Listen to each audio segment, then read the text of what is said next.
Hello everybody and welcome. In this video I'm going to show you how to fix when your earbuds don't respond or respond slowly to touch controls.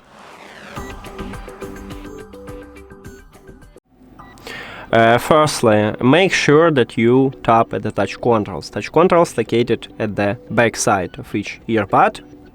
So make sure that you tap or double press or triple press or press and hold on them. Now, if you know that you press correctly, I recommend you to perform firstly soft reset.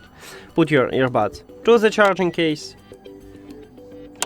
Now your earbuds disconnected from your phone, and after that, remove your earbuds from the charging case. Then check. If it still didn't help you, the last one I recommended to go to the TOZO application. Of course, you need to add your earbuds to the application and you will see the same menu.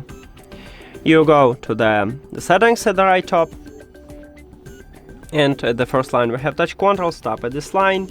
So it happened when your gesture set to none. If you see no effect, it's actually set to none.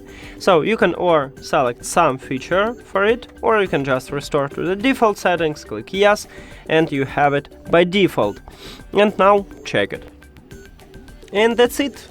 Thank you for watching this video. If you found it helpful, please consider subscribing to the channel and leave the like on the video. See you later.